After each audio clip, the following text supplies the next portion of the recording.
Donc salut Nicolas, merci d'être avec nous aujourd'hui. Si tu es là avec nous, c'est parce que tu vas nous présenter ton nouveau concept de monte ID Genève que tu viens de lancer récemment avec tes associés. Donc pour éclairer ceux qui nous regardent, on va te proposer de répondre à plusieurs questions au travers d'un petit quiz qu'on a préparé pour toi avec des questions peut-être parfois un peu surprenantes.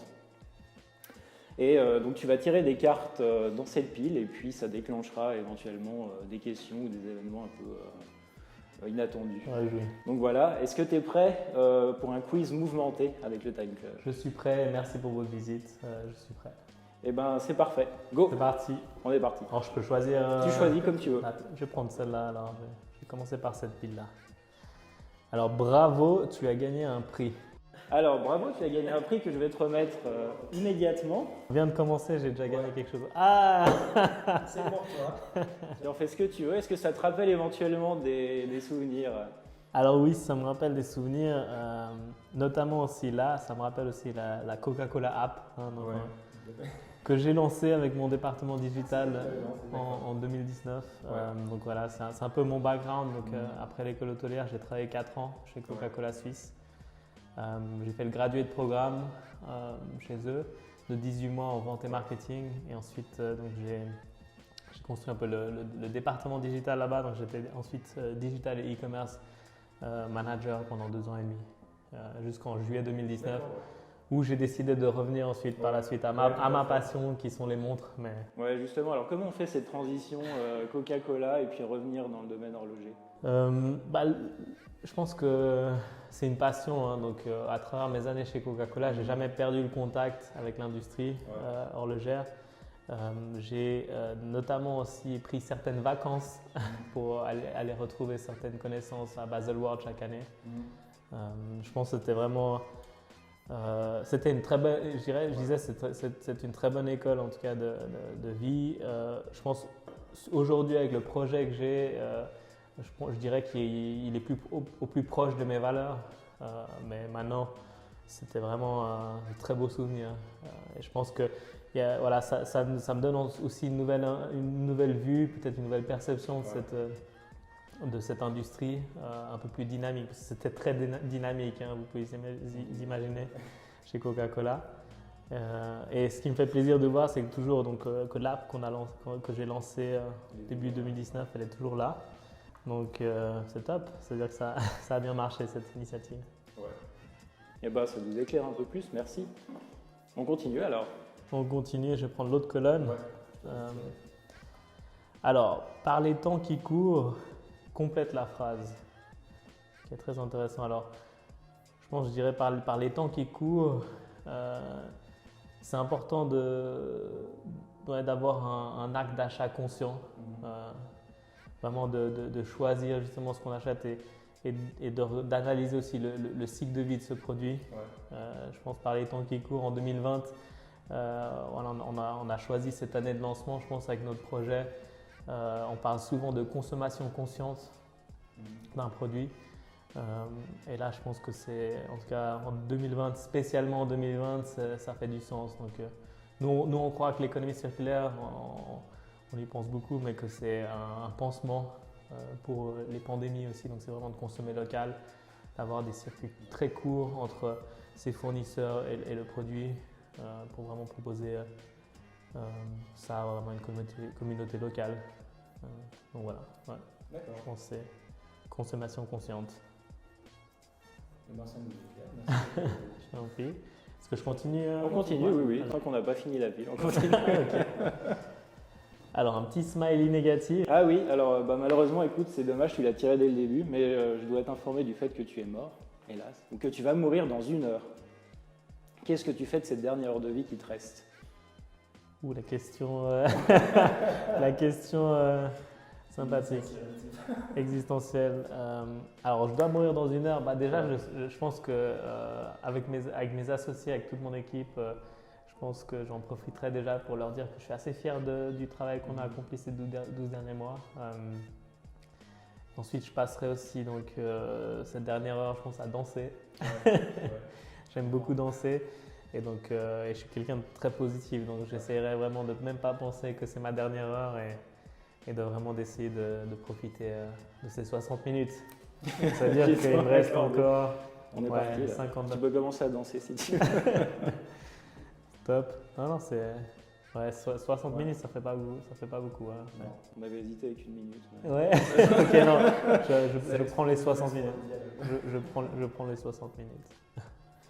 Je vais continuer.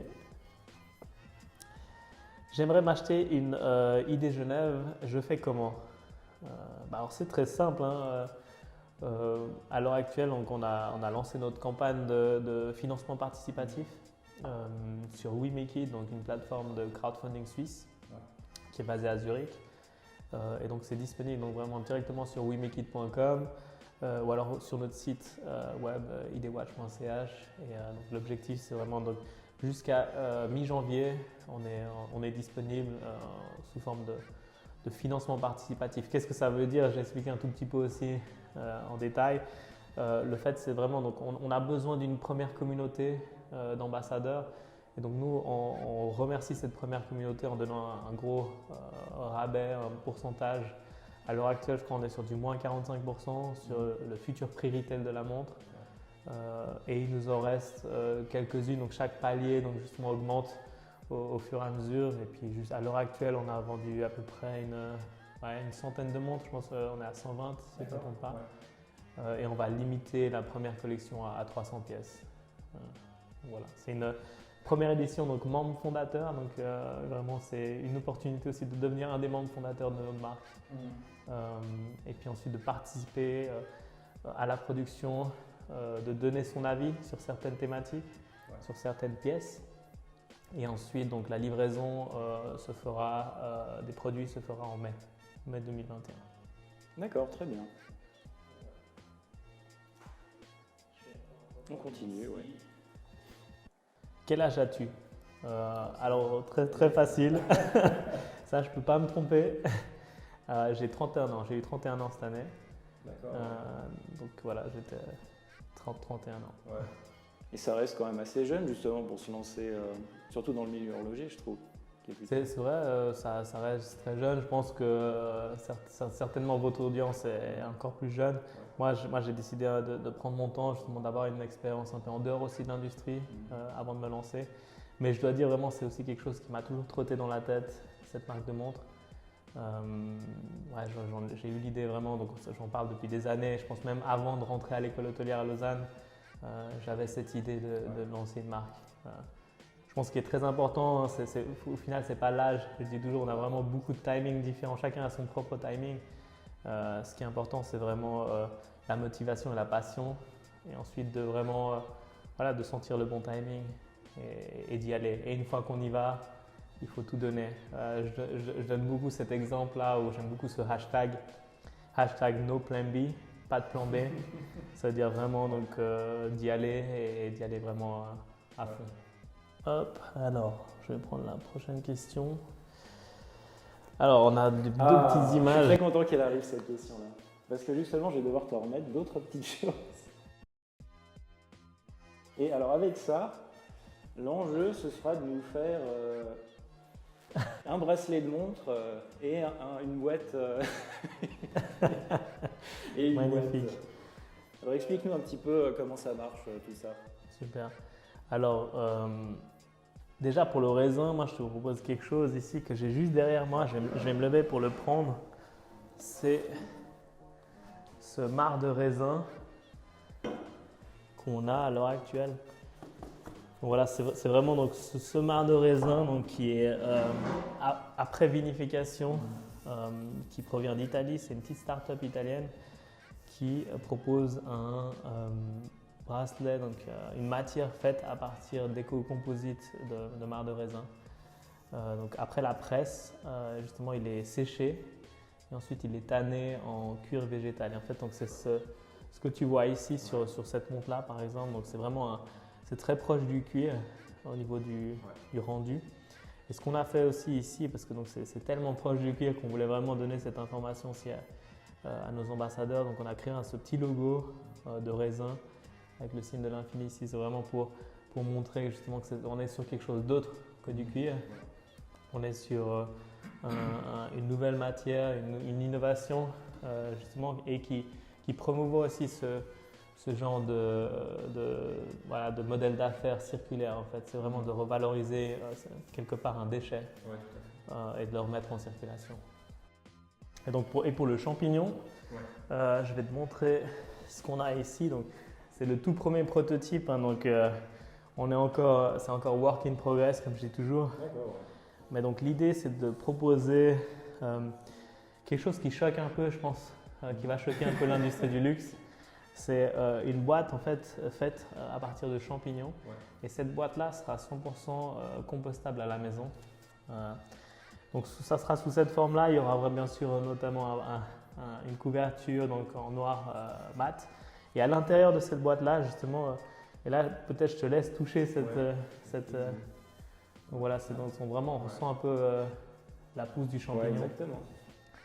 À l'intérieur de cette boîte-là, justement, on trouvera une pochette de voyage qui est beaucoup plus en fait pratique pour justement pouvoir voyager voilà, quand on a envie de la prendre en voyage. Donc il y a ce côté un peu plus fonctionnel ici qu'on recherche. Et si on remarque, nous ce qu'on a remarqué, c'est au final que les écrins montrent en dehors de l'expérience du luxe, il n'y a pas forcément de fonctionnalité derrière. Ils prennent un peu la poussière à la cave. Et on s'est dit, voilà, donc on va proposer quelque chose un peu qu'on peut jeter dans le jardin au final. Donc ça, c'est une start-up de Londres qui propose ça. Et cette boîte-là, en fait, donc on peut la jeter dans le jardin et elle disparaîtra au bout de 45 jours. 45 jours. Toute seule, exactement. Donc voilà, ça c'est un peu c'est super, ça. le packaging d'Idée Genève. Donc une marque de luxe, mais où on recentre un peu aussi donc, la discussion autour de la fonctionnalité de l'objet plutôt que le prestige de l'objet, j'ai envie de dire. Alors, je vais prendre une autre carte ici. D'où viens-tu? Alors je suis né et j'ai grandi à Genève, donc une mère vénézuélienne et un père suisse. D'accord, ouais. Donc voilà, vraiment un produit du terroir genevois. Et puis j'ai vécu aussi à l'étranger pas souvent. Et là, j'ai étudié aussi 4 ans à Lausanne. Et récemment, j'ai vécu les 3 dernières années à Zurich. D'accord, oui, pour Coca-Cola. Exact. Je passe à la suivante. Ouh. Alors oui, effectivement, on a Qu'est-ce que c'est que des cette image? contacts dans le futur. Malheureusement, je me vois obligé de te dire que c'est toi dans 10 ans. Ouh là là. Toi, dans 10 ans, donc, t'en es où au niveau de tes projets avec ID Genève? Ok. Bah, alors, déjà, j'espère que j'aurai pas une tête comme ça. J'espère que j'aurai un peu plus de cheveux. Exceptionnel. Alors, vous avez du talent Photoshop là. Je pourrais la garder après parce qu'il faut que je la montre absolument à mon équipe. Là, ils vont se tordre de rire. Je la laisse à côté celle-là parce qu'elle est top. Incroyable. Là, vous m'avez bien surpris là, les gars. Alors, dans 10 ans, Idée Genève, pour être un peu plus sérieux, donc on voit vraiment notre objectif sur cette première étape à l'heure actuelle, c'est vraiment pas un one-shot, justement au contraire, on a une approche plutôt long-termiste. On veut vraiment créer une nouvelle identité dans l'industrie horlogère et vraiment pouvoir influencer en tout cas l'industrie vers un meilleur développement durable. À l'heure actuelle, il y a déjà énormément de choses qui se passent. Voilà, nous on arrive, en tout cas, on essaie de mettre nos valeurs dans cette identité. Et donc dans 10 ans, je me vois vraiment toujours en train de travailler avec mon équipe, avec une équipe peut-être un peu plus grande, j'espère, et en tout cas toujours avec la même motivation justement d'apporter justement cette économie circulaire dans le luxe, vraiment, donc de mélanger un peu les deux mondes. Et je pense que c'est une de nos missions. Voilà, une de nos missions et notre vision, ce serait de manufacturer des montres à 100% issues de l'économie circulaire. À l'heure actuelle, on est déjà très loin. On est vraiment, on va en parler peut-être plus en détail des différentes initiatives circulaires.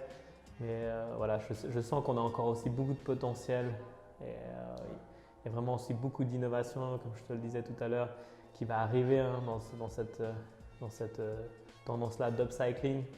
Je pense que 2020, c'est la première année. On voit qu'il y a aussi d'autres industries où c'est beaucoup plus actif, comme le textile par exemple. Et je pense qu'il y a beaucoup de choses d'aller chercher. Je pense qu'il y a aussi beaucoup d'innovation dans cette circularité. Donc, ouais. On espère que tu auras passé cette effectivement. Vraiment, j'espère que la barbe, c'est sympa. Mais j'espère que j'aurai un peu plus de cheveux quand même sur la tête dans 10 ans. Ouais, dans 10 ans, ça me fait quoi? 40, ça va. Voilà.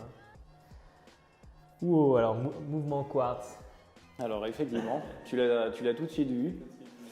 C'est une image qu'on a trouvée sur le compte Instagram des horlogères. Justement, pour resituer, les horlogères, c'est une association qui vise à familiariser les femmes avec le milieu horloger, qui fait découvrir le milieu horloger d'un point de vue féminin. Donc tu as vu ce que c'était, tu as vu que c'était un mouvement quartz. Qu'est-ce que tu penses de ça? Est-ce que tu as une opinion là-dessus? Ouais, pour moi ça évoque, je sais pas, comme ça m'évoque un peu la crise du quartz, hein, ouais. C'était un peu cette crise qui a touché l'industrie suisse. Maintenant j'aime bien la touche un peu rose. Je trouve le dessin très sympa. Pour nous, justement, nous on se concentre, donc nous, ce qu'on a dans la montre, c'est un mouvement mécanique, automatique, qui est pour moi vraiment aussi un synonyme de longévité. C'est vraiment donc, sur un mouvement comme ça, sur une montre comme ça, on a vraiment aussi une longueur de vie vraiment de plus de 100 ans. C'est vraiment, on n'a pas besoin de changer la pile. Vraiment, si on porte cette montre au jour le jour, voilà, avec cette masse oscillante donc qui bouge, elle va remonter le mouvement. Donc on n'aura pas forcément même besoin de changer la pile chaque 5 ans. Donc, on perd de la précision, c'est vrai, mais je trouve que sur un objet tel qu'une montre horlogère, pour moi, on est des amoureux au final de la mécanique. Et puis c'est vrai que la pile a plus de précision, mais on se rend compte que voilà, elle doit être changée à long terme et forcément, ça a un impact aussi environnemental. C'est vrai, maintenant, je pense que c'est… Et même on le voit aussi, par exemple tu m'as parlé aussi des horlogères, c'est ça? Je ne connaissais pas, mais on voit aussi une tendance aussi des femmes qui apprécient de plus en plus aussi la mécanique, parce que c'était très connu, les femmes achètent du quartz, mais pas forcément. Donc là on est vraiment aussi sur une collection unisexe aujourd'hui. On a à peu près aussi à l'heure actuelle aussi 20 à 30% des acheteurs qui sont des femmes qui ont choisi. Donc on a aussi proposé justement ce bracelet qui est plus court. Donc on propose un diamètre qui est assez grand, mais au final à l'heure actuelle aussi les femmes aiment les diamètres plus grands. Donc c'est ce qu'on a, les feedbacks qu'on a reçus jusqu'à maintenant. D'accord. Donc voilà, je crois on continue. Ouais. On continue. People don't buy what you do. They buy why you do it. Very true. Should I answer in English? Ouais. L'idée, c'était justement de demander un peu ce que tu en penses, puis justement de rebondir. Why did you do it? Tu nous as un petit peu détaillé déjà. Exactement, je pense que je parlerai des valeurs pour lesquelles, donc des valeurs aussi de toute mon équipe. Hein, je pense que je les représente aussi aujourd'hui un peu là, mais on avait vraiment différentes valeurs. Et on s'est retrouvés sur certaines valeurs. Et je pense que c'est ce qui nous a vraiment motivés à créer cette identité dans le luxe. Et on a vraiment mis nos valeurs dans ce projet. Maintenant, pour nous, l'objet d'expression de ces valeurs, c'est vraiment cette montre qui naît.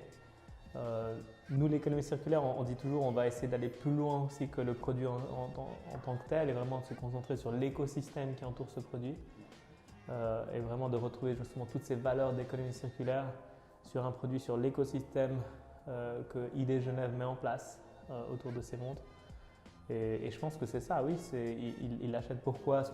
Ils achètent le fait notre démarche, ils achètent le pourquoi beaucoup plus que le quoi, que l'objet en tant que tel. Et c'est vraiment cette recherche de circularité.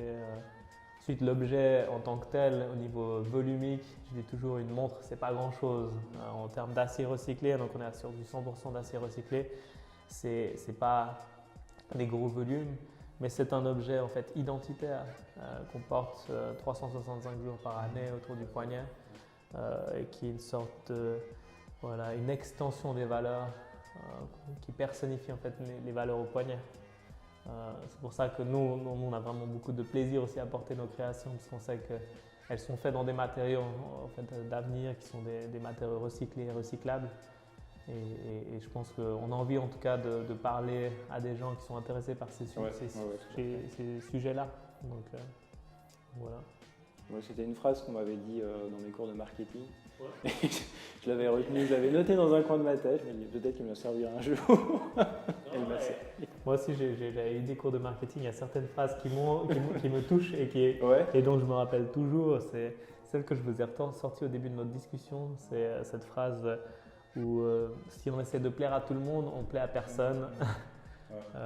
Ça, c'était vraiment pour expliquer aussi un peu notre segmentation, voilà, notre choix dans la taille de la montre, notre choix donc voilà, je pense qu'il faut être assez clair et assez précis. Ça, c'est un peu le rôle, c'est le rôle du marketing vraiment pour s'adresser vraiment à un bon segment, au bon segment, je pense. Donc, non, c'est très intéressant.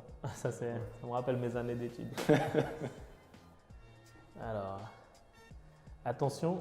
Es-tu prêt? 8 secondes.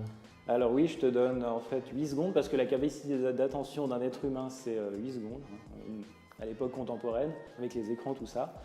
Donc je te donne 8 secondes maintenant pour vendre ID Genève, pour vendre une montre ID Genève. 8. ID Genève, alors c'est une nouvelle identité du luxe qui se base sur des matériaux recyclés et recyclables. Eh ben, c'est nickel. On continue. Tu nous montres ton poignet?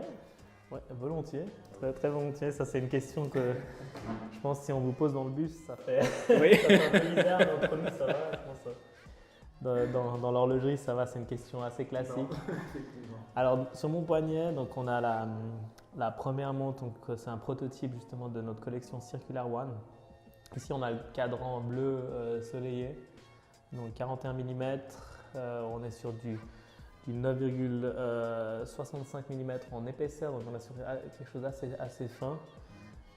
Et je suis en train de porter aussi le prototype d'un bracelet ici à l'heure actuelle qui n'est pas encore commercialisable parce que donc on essaie vraiment d'avoir une approche qualité, donc zéro compromis sur la qualité. Et à l'heure actuelle, il n'a pas encore passé tous les tests de qualité. Et ce sera un bracelet donc 100% à base de déchets végétaux.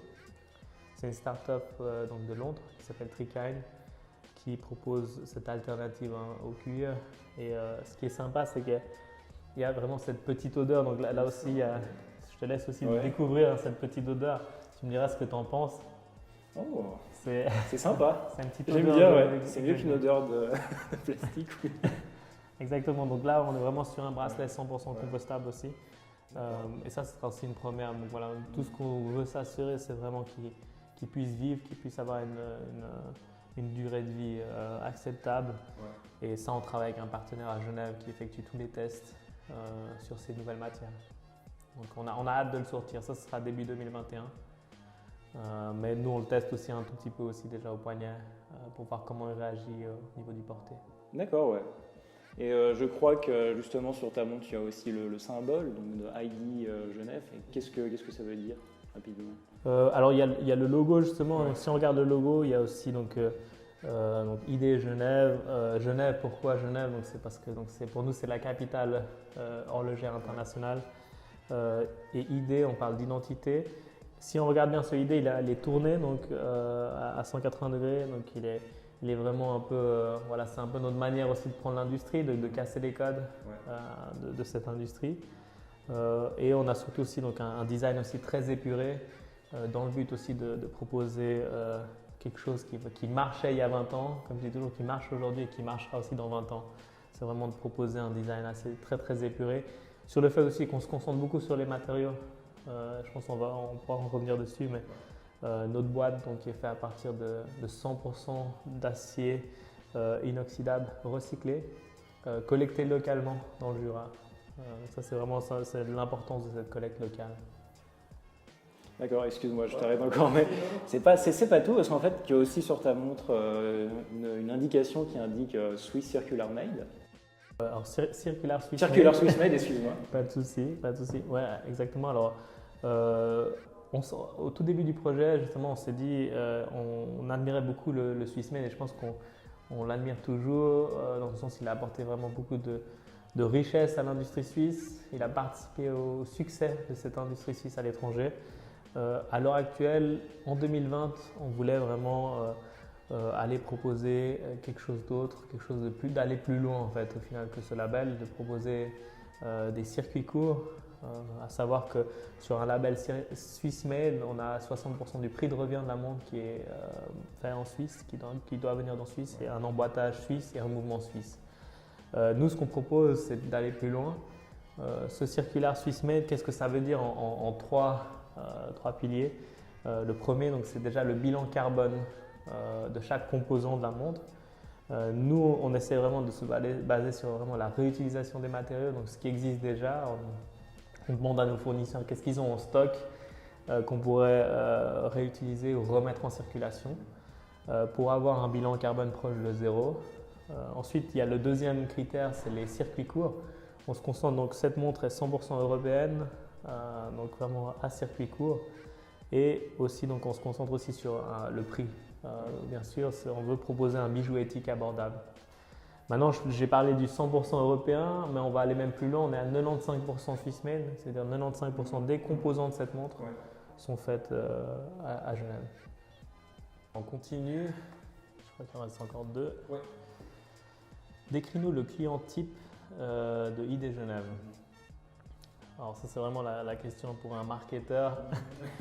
On parlait de segments avant, je pense que c'est très important pour nous. Je pense qu'on s'adresse à deux types de consommateurs aujourd'hui en 2020. Déjà, on s'adresse à la nouvelle génération. Ça veut dire vraiment, on a remarqué cette année un peu avec les marches aussi du climat, que c'est des thématiques qui vont prendre de l'importance sur l'avenir. On s'adresse vraiment aux personnes qui se retrouvent au sein de nos valeurs. Et bien entendu aussi aux passionnés d'horlogerie, j'ai envie de dire. Ceux qui ont envie de voir l'industrie évoluer vers un meilleur développement durable jusqu'aux matériaux. Donc vraiment, c'est pour ça qu'on met en avant vraiment ce cycle de récolte dans le Jura qu'on a mis en place avec notre partenaire Panater. Vraiment où on a vraiment une récolte locale. On a une déchetterie qui est notre partenaire, donc qui est partenaire d'une marque de luxe. C'est vraiment un peu ce contraste qu'on aime mettre en avant. Je pense que le fait de recycler, on a envie de sensibiliser en fait les gens sur ces différentes chaînes de valeur. Et les personnes en tout cas qui vont se retrouver dans ces valeurs-là, je pense que, et on le voit dans toutes ces premières rencontres qu'on a eues à Zurich, à Genève et à Lausanne, les gens qu'on rencontre, c'est vraiment des personnes qui ont une affinité différente sur ces thématiques-là. D'accord. Très bien. Et la dernière déjà. Et la dernière, vous n'avez qu'une seule chance de faire une première bonne impression. Ah, ça c'est un motto de l'école hôtelière, ça. Ça te dit quelque chose? Ça c'est l'école hôtelière, oui, ça me dit quelque chose. Donc ça c'est vraiment quelque chose qu'on voyait écrit sur le dress code de l'EHL à Lausanne. Ouais. C'est quelque chose de très très vrai. Et je pense que vous l'avez vu au niveau de notre campagne, on s'attache vraiment à faire une bonne impression. Et je pense que c'est vraiment de donner cette première bonne impression. Pour une marque aussi, c'est très important. Ouais, bien sûr. Nous, on a limité aussi cette première collection à 300 pièces pour vraiment pouvoir livrer une qualité vraiment très, très exigeante. On est très exigeant avec nous-mêmes et je pense que ça, c'est quelque chose aussi qu'on tient de l'EHL, qu'on tient aussi donc, un de mes cofondateurs. Donc c'est un horloger aussi qui a travaillé plus de 10 ans chez Vacheron Constantin, aussi dans la qualité. Et je l'appelle souvent notre Chief Quality Officer et il se reconnaîtra dans la vidéo. Je pense que c'est très important justement le côté qualitatif. Et c'est comme ça, hein, c'est cette reconnaissance aussi du Swissmade à l'international qui aussi donc qu'on a envie de faire perdurer dans le temps. C'est pour ça qu'aussi on l'inclut dans ce circulaire Swissmade. Il y a le Swissmade qui est quand même présent. On a envie vraiment donc de parler de Swissmade avec des circuits courts, avec des matériaux recyclés. C'est pour ça qu'on a posé ce terme de circulaire. Mais ouais, c'est une très belle phrase et une très belle phrase de fin. Et je voulais te demander aussi personnellement, j'ai peut-être une question pour toi aussi aujourd'hui. Oui, bien sûr, vas-y. C'est laquelle justement tu te vois porter aujourd'hui? C'est laquelle tu as préférée, j'ai envie de dire, entre les trois cadrans qu'on a, donc on a bleu, noir et argenté. Moi, je dirais que je suis plutôt attiré vers la bleue. Comme Ouais, ça. ok, bah vas-y, alors essaye là, je te laisse l'essayer. Qui va très bien avec ton pull d'ailleurs. Ouais, c'est juste. Ça va très bien avec ton pull, donc je te laisse l'essayer. Ouais. Et ça te rappelle des bons souvenirs justement, le HL? Ah, avec des 4 meilleures années de ma vie. Oui. Non, oui, bien sûr, c'est une université que je recommande aussi pleinement. C'est vraiment, je pense que j'essaye d'être un des meilleurs ambassadeurs, mais ça m'a vraiment beaucoup aidé. On a fait beaucoup de travail de groupe, comme je dis toujours, c'est le plus important au final d'apprendre à travailler en groupe. Parce qu'aujourd'hui, sans mon équipe, je ne serais pas là en train de vous parler parce que je ne suis pas designer, je ne suis pas horloger. Et je pense que c'est vraiment ce travail d'équipe qui vraiment nous permet aujourd'hui de vous proposer cette première collection Circular One, celle que tu as à ton poignet. Et je pense que c'est en tout cas des valeurs de l'EHL qui m'ont été transmises. Et c'était vraiment des très belles années. Des années de vie. Exactement, c'était très sympa. Eh bien, en tout cas, je te remercie beaucoup, Nicolas. Ouais, merci à vous, merci à toi. On a beaucoup appris. Et puis, très bientôt, on se voit. À très bientôt. Ah, par contre, Maxime, je pense que peut-être tu vas devoir nous rendre la montre. Non, bah oui, écoute, oui, effectivement. Mais écoute, j'ai l'habitude d'avoir quelque chose au poignet, alors je m'en suis pas rendu compte. Mais oui, je te la rends.